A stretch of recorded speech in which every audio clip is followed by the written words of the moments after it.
What's going on, you guys? I'm back with another Teen Mom OG recap. This is season 7, which aired on Monday, October 15th on MTV. First of all, I want to apologize for being so delayed with the recap. I just haven't been myself the last couple of days. Had so much going on. Been kind of drained a little bit, so I'm kind of pushing myself to do this because I don't want to fall too behind with being on schedule with my reviews and everything. So thank y'all for being patient and bear with me. I'm trying to get everything out on a timely manner, and I just want to thank y'all for watching. Those of you who are still sticking in there with me. I just got to get my energy back. I just haven't had that much energy. It's been a busy week for me, and yeah, I just fell behind with a whole lot of things that I've been wanting to post lately. So here's my post. Hope I'm not too late with it. And I will also be doing a Teen Mom Young and Pregnant recap. I will try to have it tomorrow. I'm not going to make any promises, but I will try to have it posted up tomorrow. So this episode of Teen Mom OG, it starts off with where we left off last week with Cheyenne's dad and how he's explaining to her his whole statement on loving her with conditions. And she completely took that out of context and stormed into the house like she completely lost her darn mind, being way too dramatic for nothing. And she's knowing that her dad didn't even mean it by that. So she go back outside after she got the attention she needed inside. She come back outside to her dad, and he's trying to explain to her, like he's giving an explanation to a 2-year-old as to why they had to be putting time out or something. And all of this is just dragging on way too long for nothing. So anyway, after he thoroughly explains it to her that he meant loving her with conditions, because it's certain things, just like I mentioned last week, he'd love her, but he don't love a lot of the things that she do. A lot of things that she put up with, stuff like that, because he just expects so much more out of his daughter.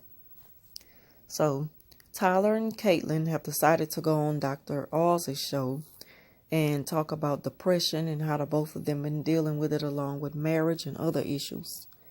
Bristol is away with her mom and her sister, while Dakota is back at home with the kids, and this kind of give them some time to come to the conclusion that they're going to go ahead on and call the marriage quits. So Bristol's belongings is in another bedroom because Dakota, he's just done. He's just done with it all. And he's like, she can just up and leave me at a time that I really need her, at the time that our marriage really needs us to work hard on it. I mean, she's just gone too much.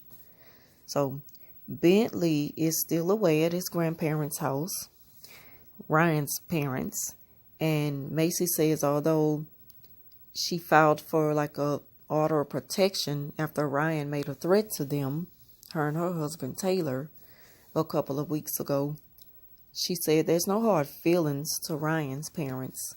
She's going to continue to let Bentley go over, and there's no love lost. It's nothing personal against them, but she had to do what she had to do to protect her family.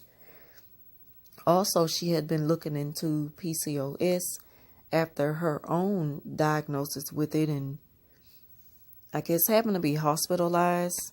Now, PCOS is polycystic ovarian syndrome, and it means that if you don't ovulate regularly, cysts can build up on your ovaries, and they can build up to the point of rupturing, which can also cause you to have to go into emergency surgery.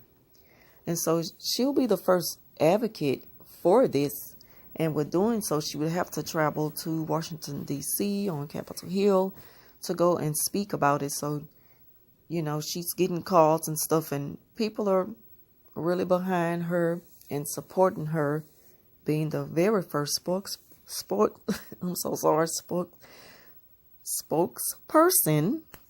for PCOS. So Dakota's called Bristol while she's on her way back home, and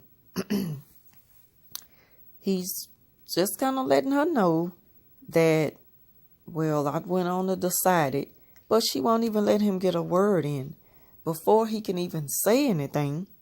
Now, he got the phone on speaker. She's mentioning, well, I'll have my lawyer be in touch with your lawyer and all this kind of stuff. And we'll just go from there because maybe right now divorce is just the right thing for us. And I don't want any drama. And it's like somebody is right there in her ear telling her what to say. And I'm pretty sure he knows his mother-in-law, Sarah Palin, better than anybody. Better than us watching. So he's like, okay, well, that's cool. And he's just smiling like, see? And he said, and I don't want none of this. I didn't want it to come to none of this. He's telling the producer, I wanted our marriage to work out. But it just comes a time when you just get tired. You just get tired and you just got to let it go. You just got to let it go. And so he went on and moved all of her stuff into another room. He said even though they really haven't sat down and talked about it, I guess, yet until she gets back home, that he already let her know he's going to keep the house. She can move out. And that's that, because he's not going to leave the house to her.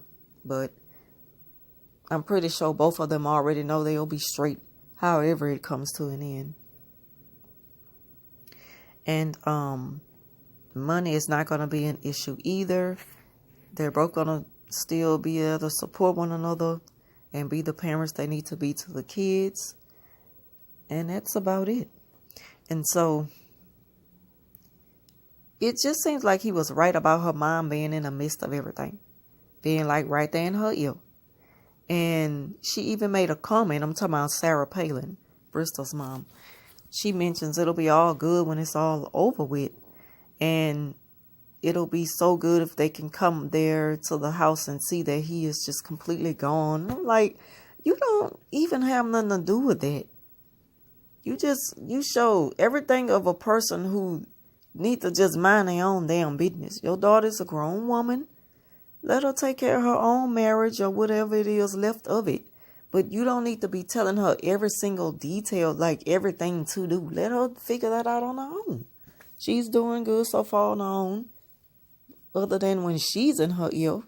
So back to Cheyenne's house and her family get together for whatever reason. Everybody is pretty much full of alcohol at this point, including her. And so it's to the point of her and one of Zach's friends getting into it pretty bad. And she starts to act a complete donkey. And because Zach is not moving fast enough to tell this guy named Malik that he needs to leave, because Cheyenne, she's just not having it right now. And she's letting everybody know about it. I mean, just causing a whole lot of drama. And I don't know. She's just so annoying to me. I'm sorry. She's just so annoying. Cancel her. Cancel Cheyenne already. She even mentions that Malik was waving a bottle in her face. And because he had too much to drink. And I'm like, haven't everybody already had too much to drink? But of course she got to make it all about her when she's just as much as in the wrong as he is. And Corey, why is he always so stuck up her butt? Like, ugh. I don't know why Zach is even with her. It's just like they so mismatched. Like they don't even belong together. Let her be with Corey. Zach just need to leave her alone and let her be with Corey. Because that's probably how it's going to end up being anyway. Then she going to probably end up messing over Corey with another dude. So, after going on Dr. Oz' show, Caitlin changed her mind about the therapy. And she decided to go ahead on and join Tyler in therapy. And just to do some more research and everything. So, Macy decided to go and speak on Capitol Hill about PCOS. She was even given an award for being an advocate and speaking up about this and being an advocate of the community. So Gary had high hopes of finding out who his father is after he did a DNA test last week. Come to find out that the person he wanted to be his father is not his father. And so Zach and Cheyenne, they have a sit down, and he's just kind of telling her how he feel about the way that she was acting at the party, and she don't have to do all of that. She needs to trust him in knowing that he gonna handle his business as a man. If somebody get out of place with her and be disrespectful towards her, she need to chill out and just let him handle the situation. There was no need for her to go off the way she did just because he wasn't moving as fast as she wanted him to. So Bristol returns home to find all her belongings in another room, and Dakota was nowhere in sight. And so she was talking to the producers, and they were asking her how she's planning on filming for the rest of the day or whatever. And then she said that she just needed a moment to get herself together. She was trying to keep herself together, poor thing, and then she just started breaking down crying in front of the kids. Her daughter even asked her what's wrong, and she says, nothing, Mama's just being a big baby. She was trying to hold back the tears, but she just broke down anyway. And so I'm like, you was talking a lot of noise on the highway with your mom on your way home. Now your mom is not there with you, and you can't even keep your head up. You're crying and everything and stuff, and your stuff in another room, the man gone. He even mentioned that this is the happiest he's been since 2015. So this is so sad. And he said that it had to come to an end, their marriage, due to those circumstances. At the same time, they have to do what's best for them. And it's just good to know that, that they won't be in a love loss in between. It's kind of bitter right now, but I guess it just beats that way sometimes. I don't know. I never been married. I never had to go through anything like that. I'm just on the outside looking in. But I wish the best to the both of them. And so, who did I leave out? Let me backtrack. I left out, what's her name? It's always an interruption. And so, Amber and Andrew went on a little vacation getaway. And the baby, of course, they had the baby with them. And the first thing she mentions when they go into the suite is that she wish Boo Boo could have been there. Well, you could have brought her. It's like you living your best life now since you're a whole new person. But what's stopping you from bringing your baby girl along? She could be there with you too, So I don't know. We'll see.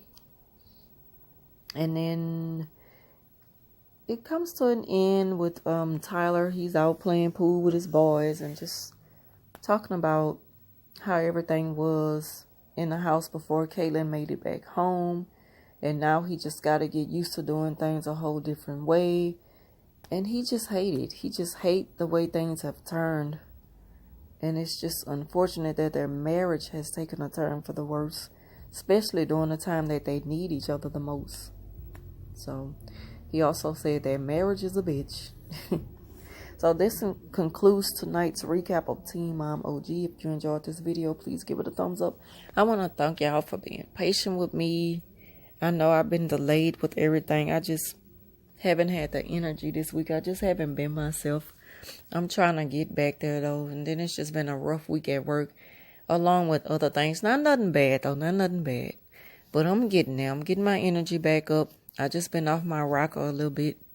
I'll be back. I'm not going to make a promise, but I'll try to have the Teen Mom Young and Pregnant recap out one day before this week is out. I might even have to do it over the weekend.